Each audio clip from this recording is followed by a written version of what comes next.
Hey everyone, I'm Dark Quarter and welcome back to Katawa Shoujo. So, last time we kind of had the result of running too much.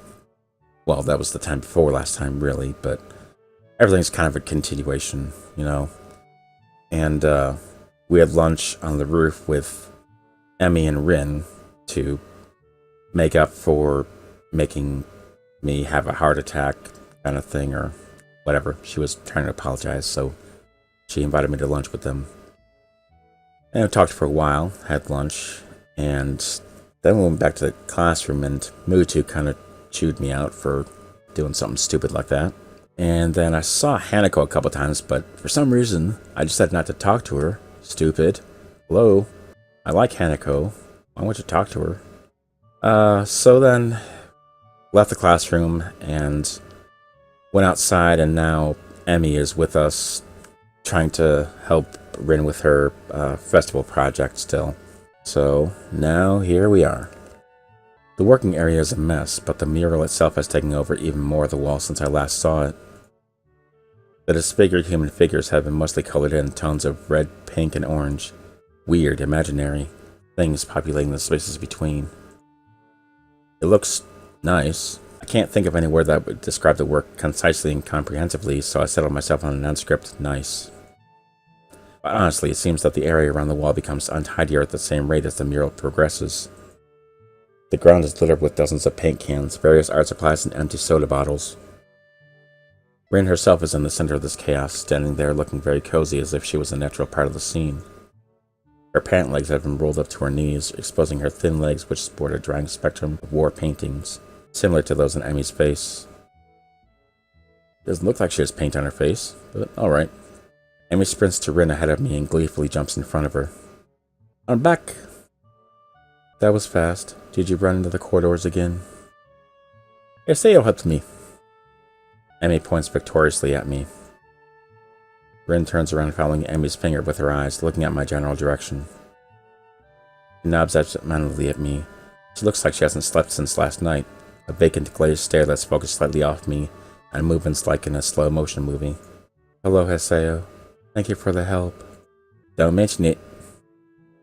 I just did. Never mind. Looks like you've made progress. Looking good as far as I can tell. But now you've got more bad luck. I know, but I'm willing to take the risk. That's a very nice thing to say. For me, of course, not for you. This is why artists are always unlucky.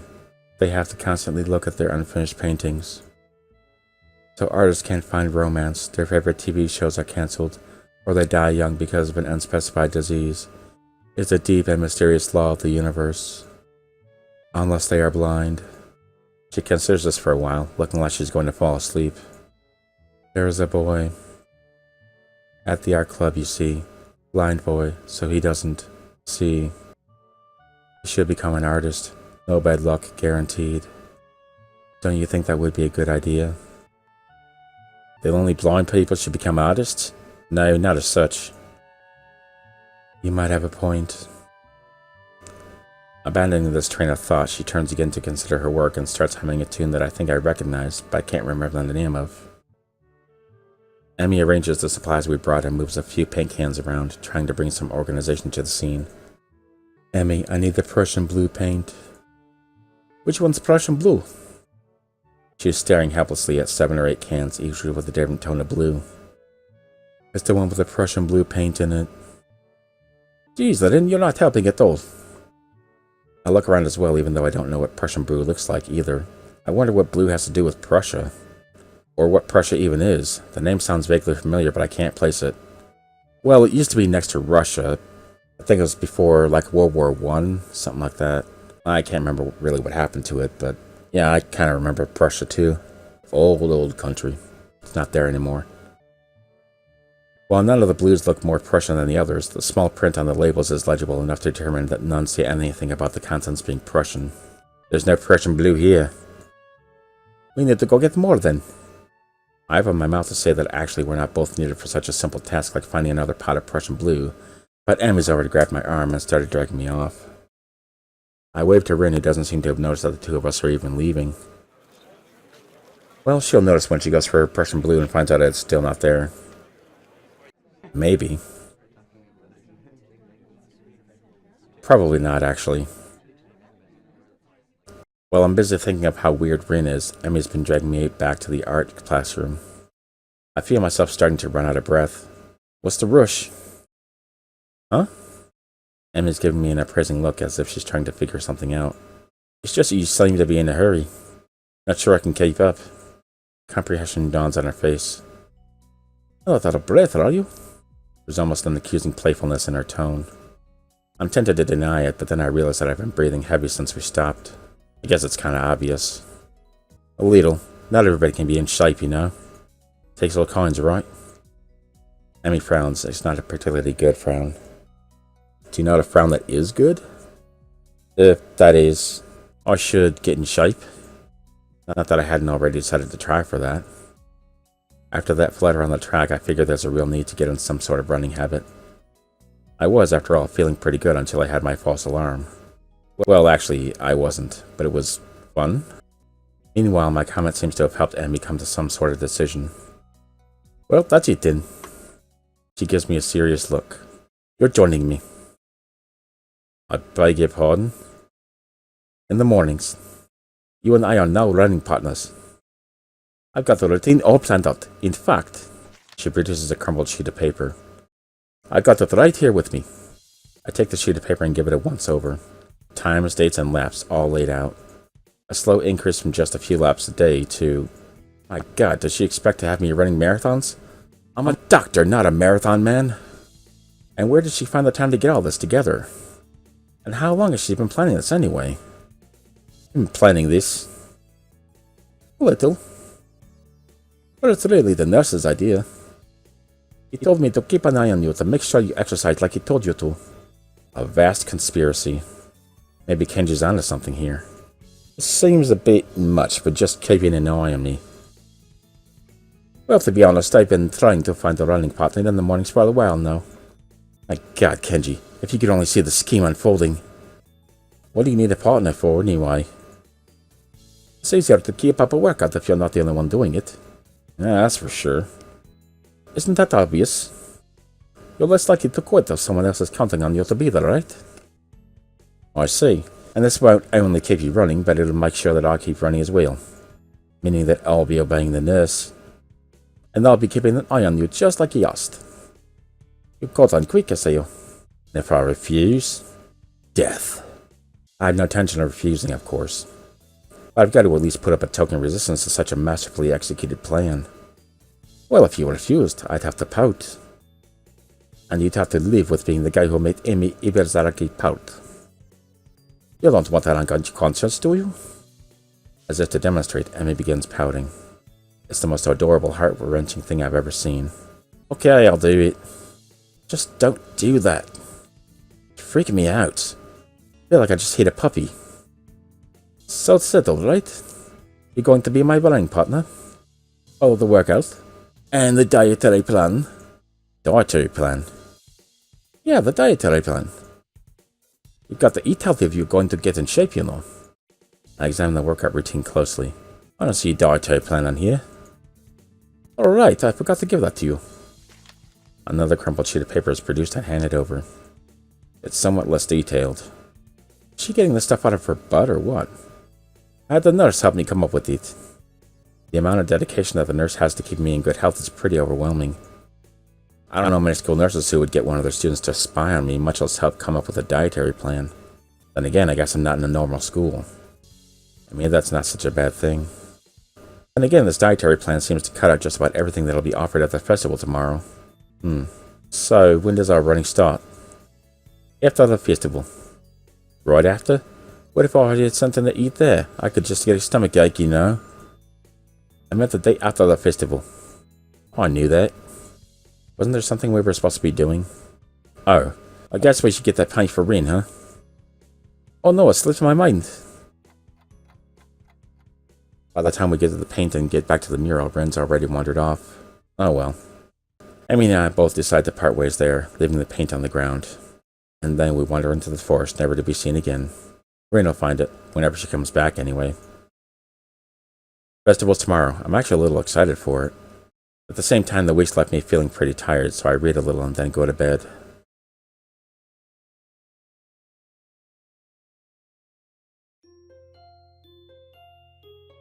Katawa Shoujo 2, The Revenge of the Paint.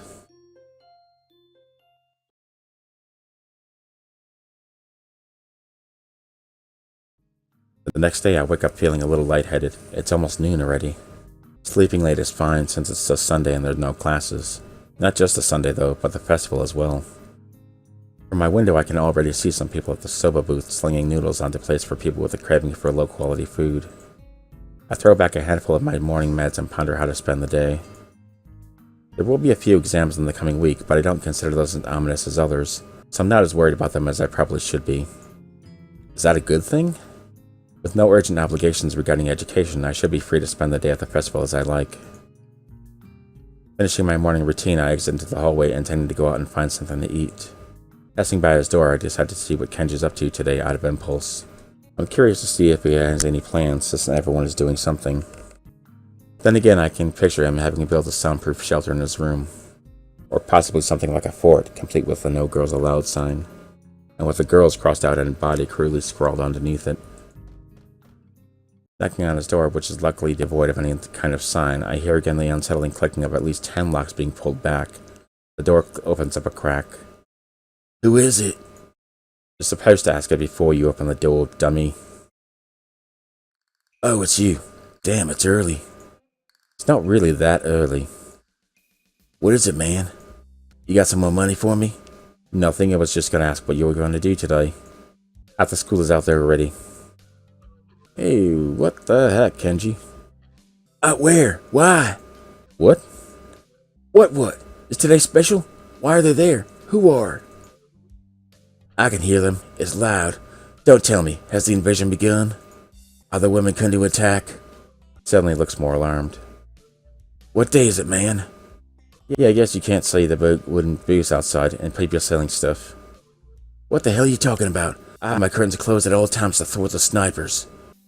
It's the festival. You know that, right?" "Oh shit, that's today? Damn. Damn it.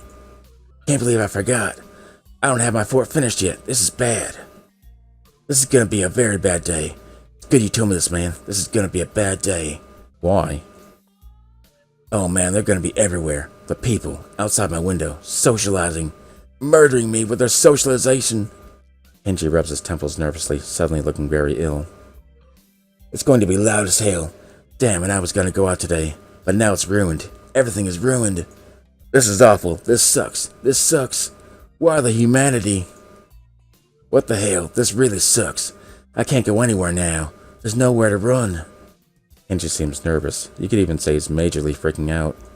As always. "I can't believe this. So that's what today was.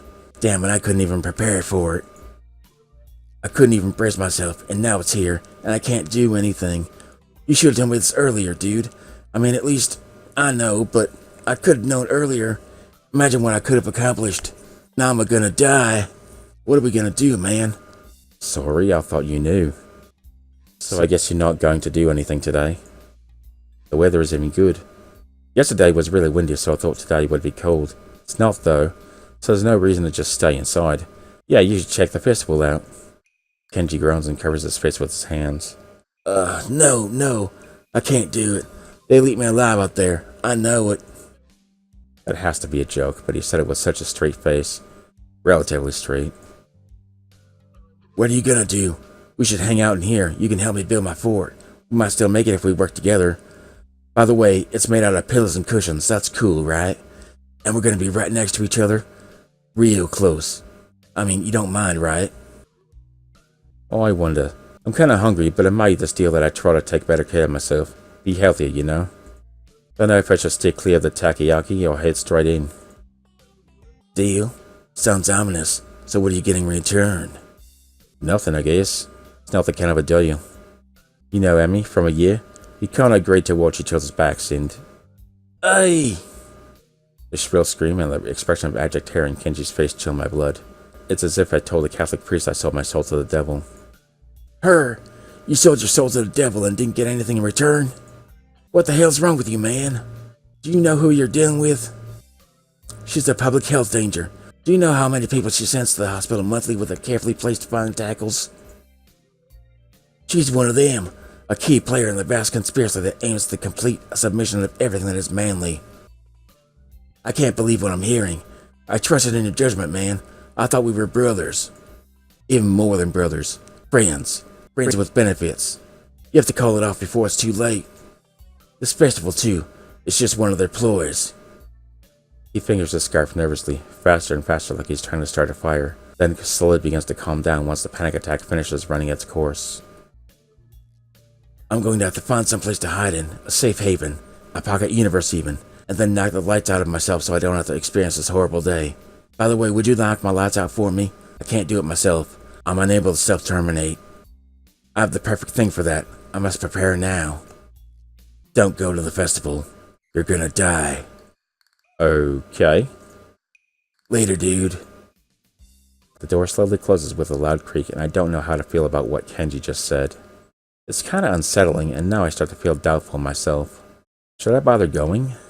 I've got a book I've been meaning to read. Something about an underground postal system that may or may not exist. It's short, too. I could have it finished in a day. But would that be any good way to spend my time? Well, yeah, it definitely would be.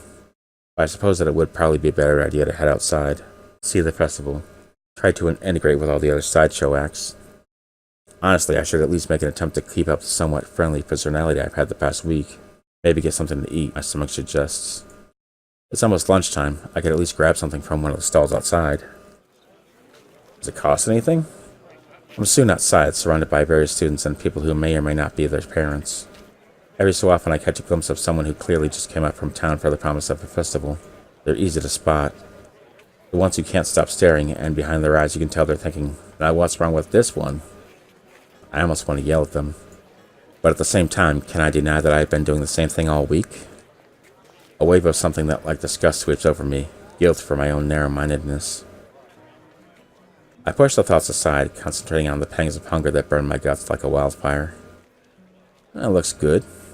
The scent of something fried leads me to the promised land, where I can get some lunch. I'm just getting my order when a loud voice interrupts me. Hey, what the hell are you doing? Having lunch. Breakfast? You mean you just got up? Suddenly sleeping all morning feels like a crime. No, I meant lunch. Honest. She's not buying it. Yeah, I wouldn't either. Brunch? Whoa, come on, Emi. Back up a little bit.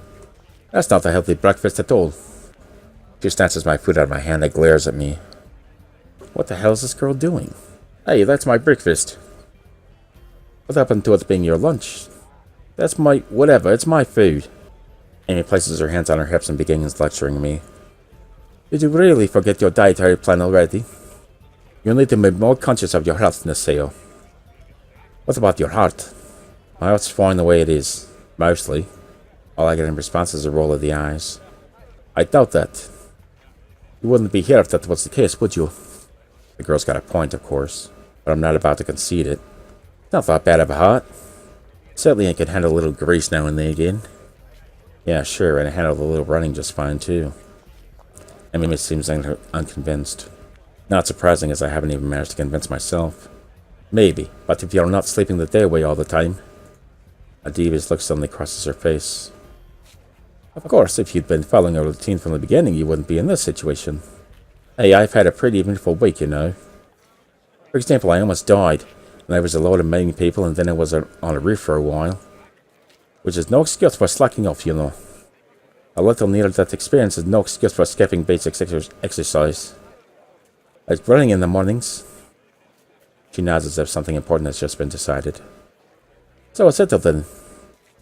You've seen the error of your ways and are willing to adhere to my routine, right? I see you bright and early in the morning. We'll be running buddies? You know, you'd almost convinced me yesterday that this was a good idea. You don't need to convince me again. Not that I did a good job of being convinced. He's right about eating healthy after all, and here I am ordering up something grossly unhealthy. But delicious. There are more important things than deliciousness, aren't there? Nah. Like staying alive? Eh. If Emi weren't here browbeating me for my poor decisions, I'd probably... Hey, wait a second. A sudden question springs to mind. Like, why the hell have you taken such an interest in my well-being? Emi shrugs and grins at me. You're the new guy. I figured you don't have any friends, right? Besides, I caused you trouble all week, right? I owe you for not getting angry. And I told the nurse I would anyway. Uh-huh. Crazy little running girl wants to make me healthy.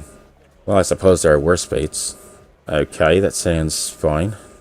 Thanks for your concern. And thank you for your cooperation. Tomorrow morning, then? I figure that ends the conversation, and so I turn to leave. Not so fast. I feel a hand on my collar, and in a second I've been yanked backwards. Hey, no need to be so rough. What do you want now? Emi looks almost wounded by an annoyed question. But you could use the company. Her eyes narrow. Besides, you were just going to try sneaking more of that fried crap, weren't you? I know your tricks. Well, I wasn't going to, but now that she mentions it, that would have been a really good idea. I was not. Another glare. Okay, maybe I was going to get a little. The glare continues. Okay, a lot. Jesus, I'm endangering myself and others, aren't I? I get done agreeing that I need to be healthier and then immediately start considering the next unhealthy habit that comes my way. I know it. You can't be trusted. Now I definitely have to stick with you. The whole situation feels silly. I can only imagine what passerby think of the sight of me being lectured by a tiny girl half my size. Maybe I should just give up for now. Fine, do what you like. I sigh. I might as well make the best of this. What do you want to do? Emi thinks for a minute. Well, I promised Ren I'd stop by her mural. So let's do that. I confess I'm slightly curious as to how her mural turned out myself, so again I consider there are worse fates. I give a nod of assent and find myself almost dragged bodily through the crowd as Emi races to our destination. By the time we reach the dorms, I can feel my heart pounding. My heart shouldn't be pounding after just that. I take a few deep breaths, willing myself to calm down. I'm one of the most normal looking people in school, but I still have to be here. Sometimes I almost wish I'd lost a hand or something. At least then it'd be obvious that I belong. But instead I don't even look sick. Even now, trying to catch my breath, I just look out of shape. Emi looks back and notices my state of distress. You're not going to die on me, are you? Please don't. It'll be all my fault, and I don't want to deal with that kind of guilt. Besides, after the last time, I really don't think you want to see that again. Especially because the nurse will be totally say it's all my fault. Nah, I'm fine. Guess I need to stop running after all. And you wanted to keep eating your greasy whatever it was. See, it's a good thing I found you, right? Yes, it was. Maybe. Of course, I don't add that I wouldn't be in this state if she hadn't dragged me across the festival grounds. Further conversation is interrupted by the sudden appearance of Rin. Oh, it's you. Hello, Emi. Hey, Rin. I brought Hisao along because he was going to give himself a heart attack. I was not. My objection goes unnoticed. You stopped by to see how the mural turned out. Rin nods slowly. Well, it's right there. You can see it pretty clearly. I find myself wondering how long Rin's been standing there in front of the mural. Has anyone even stopped by to look at it? Are we the first ones? Obviously, we're not the first to see it, of course. I mean, it's pretty big. You'd be hard-pressed not to see it. At the same time, I don't think anyone's actually talked to Rin about it. Anyone but us, that is. I feel compelled to say something. It looks pretty good. I'm still not happy with how it turned out, but I guess it'll do. She seems almost resigned to it. I'm not sure what she expects as a result, but I guess she didn't quite get there. Oh, now we get to see it, huh? Interesting. We stand in front of the mural, taking it all in. I try my best to concentrate on the composition of the thing. Alright, lots of eyeballs, for sure. And I guess people and stuff. It's actually fairly interesting. The colors swoop and blend together, dragging me along with them. There's a dreamlike quality to the whole thing that makes me almost feel sleepy. That's a lot of feet. I try hunting out some of the colors Emi and I grabbed for her. Try as I might, I can't see any Prussian blue. Oh well. I'm sure it's in there somewhere. I don't know what Prussian blue looks like. My feet start to hurt, but Rin doesn't seem inclined to move on. Emi speaks up. Hey Rin, have you eaten? Of course, you just can't survive otherwise. What about in the past 5 hours? Maybe, but I'm hungry again, so maybe that means I'm wrong. Emi grins and claps her hands together. Good, come get some food with us. Ren nods in assent. Okay, but we should hurry before they notice I'm gone. Somehow I don't think they'd care. Whoever they are. As we head back to the food stalls, I cast a longing eye over the fried food. No, I'd better not. Pretty sure Emi wouldn't let me anyway. We find a nice spot on the grass and sit down to eat our purchases. I don't think I've seen this scene before, have I? Pretty cool. Well, my purchases anyway. Somehow I've wound up paying for all the food. Surprisingly, my unfried food is pretty good. Silence falls as Emi and I eat, and Ren stares at something or other, occasionally eating a bite or two of her food. I finish my meal first and lay back on the grass. Emi glances up from her food. Tired to see you? Little, I guess. But don't oversleep or anything tomorrow morning. We start the morning runs, remember? Actually, they'd slipped my mind. I was actually just enjoying myself. Running around the festival with these two has actually been fun. Alright, well, I think it's time to stop. Yeah, that's interesting session this time. Looks like could be a fun festival, actually. Well, thank you guys for watching. Thank you for being cool. And put in the comments what you think of this. And I'll see you next time.